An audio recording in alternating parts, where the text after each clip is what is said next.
Le prophète Isaïe est considéré comme l'un des plus grands hommes de Dieu ayant jamais marché sur cette terre. Son nom signifie « Le Seigneur est salut », reflétant ainsi son message de rédemption et d'espoir. Tout au long de son ministère, Isaïe a proclamé l'importance de la fidélité au Seigneur, délivrant des messages aussi bien durs que réconfortants, avec la promesse de restauration. Un autre thème récurrent dans les prédications d'Isaïe était le Messie.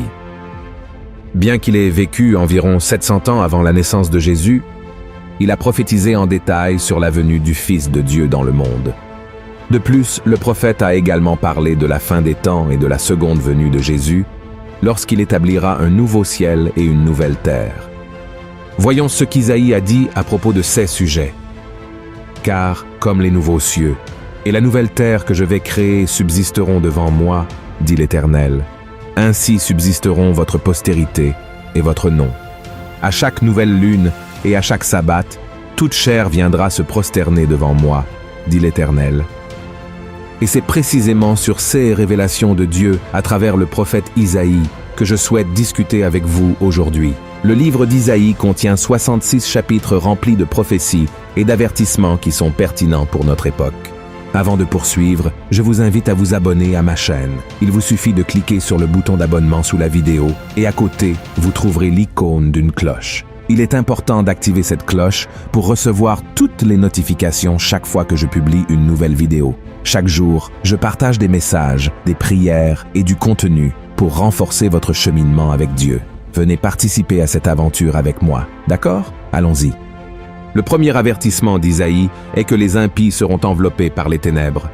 Lisons ce qui est écrit dans les premiers versets du chapitre 60 d'Isaïe. « Lève-toi, sois éclairé, car ta lumière arrive, et la gloire de l'Éternel se lève sur toi.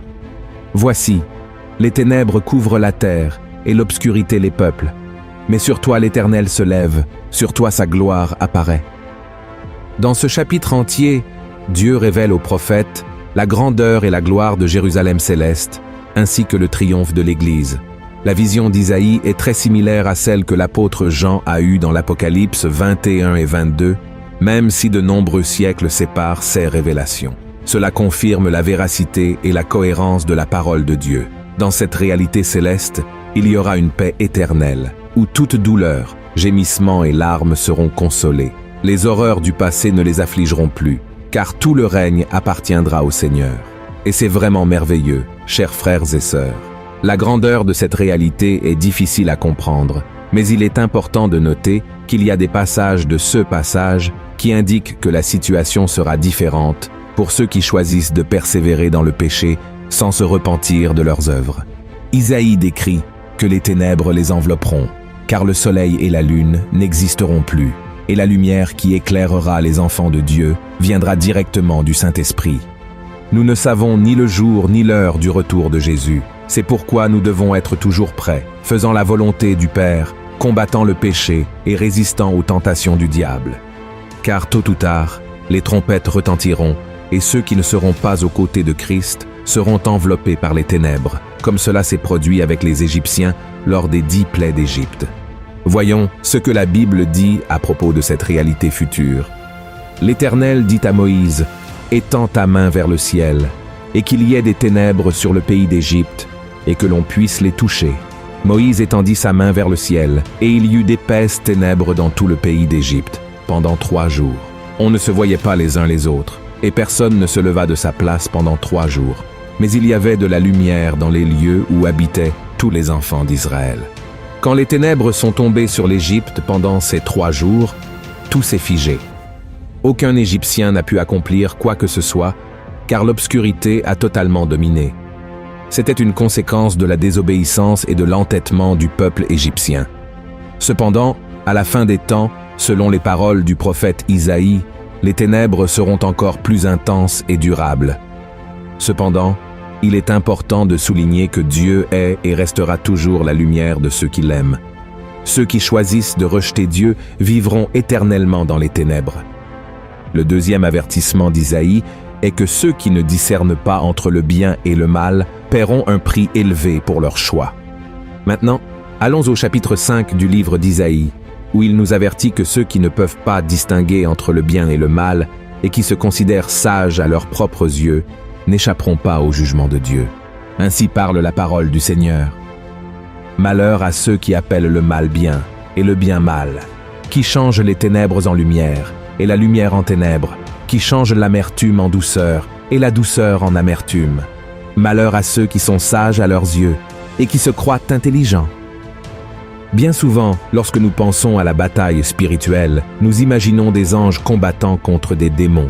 Bien que cela puisse arriver, la plupart des batailles spirituelles se déroulent dans notre vie quotidienne. Elles se présentent à nous lorsque nous sommes confrontés à des choix entre le bien et le mal, le juste et l'injuste, et ces décisions peuvent avoir un impact significatif sur notre vie. C'est pourquoi Jésus a dit ce qui suit. Entrez par la porte étroite, car large est la porte, spacieux est le chemin qui mène à la perdition, et il y en a beaucoup qui entrent par là. Mais étroite est la porte, resserrez le chemin qui mène à la vie, et il y en a peu qui les trouvent. C'est précisément cette lutte entre le bien et le mal que notre société a récemment affrontée. Nous devons réfléchir à savoir si nous serons fidèles dans notre mariage, si nous traiterons notre conjoint avec amour et respect. Nous devons décider si nous agirons avec honnêteté dans notre travail ou si nous chercherons des profits malhonnêtes. Nous devons choisir si nous serons du côté de ceux qui recherchent la vérité ou si nous nous unirons aux corrompus en quête de bénéfices personnels. Le pire de tout, c'est lorsque nous choisissons le mauvais côté et que nous essayons encore de justifier nos décisions en disant « il n'y a rien de mal à cela ». C'est être sage à ses propres yeux et ignorer ce que la parole de Dieu définit comme bien et mal, agissant selon les désirs de notre cœur. Cependant, la Bible nous enseigne que le cœur de l'homme est trompeur et corrompu. Avant de prendre toute décision, nous devons consulter Dieu et choisir toujours la voie du bien. Sinon, nous paierons un prix élevé lorsque Jésus reviendra. Le troisième avertissement.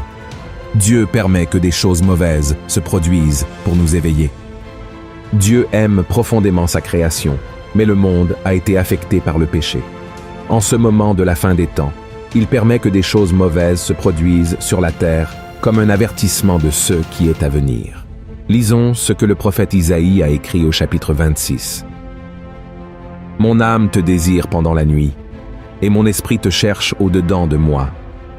Car lorsque tes jugements s'exercent sur la terre, les habitants du monde apprennent la justice. » Dans ce passage, les ordonnances font référence aux catastrophes, aux tragédies et aux événements adverses qui se produisent sur la terre. Par exemple, la pandémie actuelle de coronavirus a causé des souffrances et de la peur dans le monde entier, entraînant des millions de décès en peu de temps. Cependant, cela ne signifie pas que Dieu a spécifiquement envoyé le virus comme châtiment. Il a permis que cela se produise pour que nous reconnaissions notre dépendance de sa puissance et de sa miséricorde, et pour chercher son salut avant que des choses encore plus terribles ne se produisent. Dans le livre de l'Apocalypse, l'apôtre Jean décrit la vision des 7 coupes de la colère de Dieu qui seront versées sur les partisans de l'Antéchrist après le son de la 7e trompette. Ces coupes apportent des malheurs et des calamités, symbolisant le jugement divin.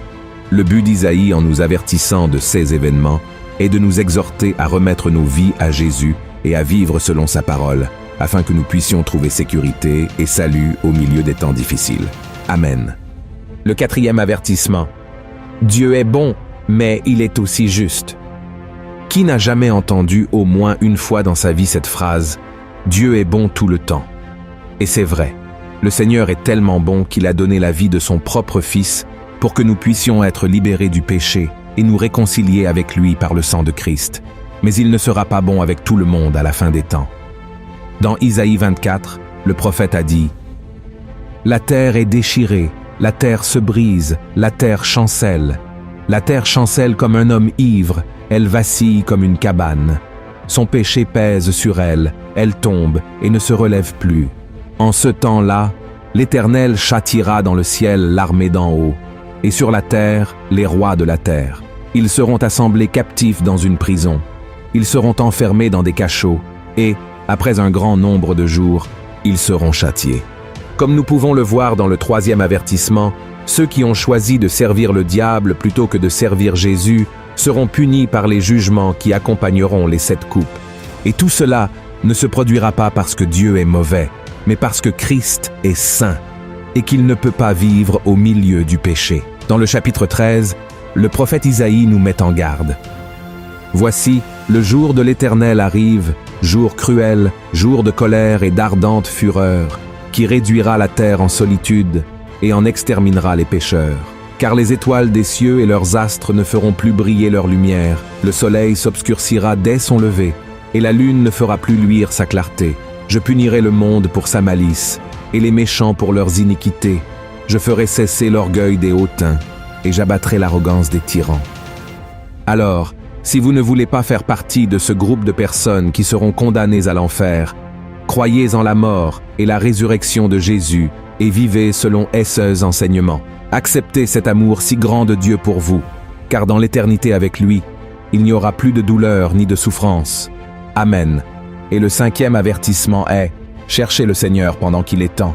Qui peut nous garantir que demain nous nous réveillerons en vie? La Bible dit que notre vie est comme un souffle, et que nos jours sont comme une ombre passagère. C'est pourquoi le prophète Isaïe nous a avertis que nous devrions remettre notre vie au Seigneur dès que possible, car nous ne savons pas si nous aurons une autre opportunité demain.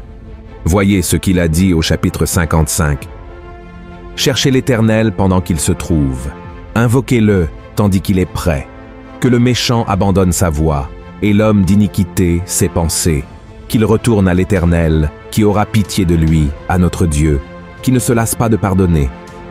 Peu importe les erreurs que vous avez commises dans le passé, Dieu n'est pas préoccupé par cela. Ce qu'il veut, c'est que vous vous repentiez de vos péchés et que vous lui remettiez votre vie dès maintenant. Et pour cela, vous devez franchir 3 étapes importantes que je vais vous montrer maintenant. La première étape est de confesser vos péchés à Dieu. La Bible dit, « Si nous confessons nos péchés, il est fidèle et juste pour nous les pardonner et pour nous purifier de toute iniquité. » Comme nous pouvons le voir, le pardon de Dieu est une promesse pour nous tous. Cependant, la décision de recevoir ce pardon et de se repentir des péchés nous appartient à chacun. Donc, mon frère, confessez vos péchés au Seigneur et croyez que vous avez déjà été pardonné. La deuxième étape est de choisir de marcher dans la lumière. Dans la Bible, il est écrit « La nouvelle que nous avons apprise de lui et que nous vous annonçons, c'est que Dieu est lumière et qu'il n'y a point en lui de ténèbres. Si nous disons que nous sommes en communion avec lui et que nous marchions dans les ténèbres, nous mentons et nous ne pratiquons pas la vérité. Mais si nous marchons dans la lumière, comme il est lui-même dans la lumière, nous sommes mutuellement en communion, et le sang de Jésus son Fils nous purifie de tout péché. Marcher dans la lumière signifie abandonner la vie de péché et permettre à Jésus de transformer notre esprit et notre cœur. Lorsque nous faisons cela, nous lui accordons la liberté de nous transformer quotidiennement et trouvons la force de vaincre le péché. La troisième étape est de ne plus se blâmer après avoir confessé vos péchés à Christ. Il vous a déjà pardonné et nous ne devrions pas nous accabler. L'ennemi fera tout pour accuser et dire que nous sommes trop pécheurs pour être pardonnés par Dieu. Même si nous nous sentons sales et indignes des bénédictions du Seigneur, nous devons prendre possession du pardon par la foi. Amen. Par conséquent, frères et sœurs, nous devons comprendre que Jésus est sur le point de revenir et le prophète Isaïe a été utilisé par Dieu pour nous donner des avertissements importants sur ce qu'il faut faire et ne pas faire de nos jours. Christ a payé un prix élevé pour nos vies et nous ne pouvons pas gaspiller cette opportunité d'être sauvés, comme nous l'avons vu. Les derniers jours seront terribles et vous n'avez pas besoin de souffrir avec les impies, mais pour cela, vous devez répondre à l'appel que Dieu vous fait aujourd'hui. Amen.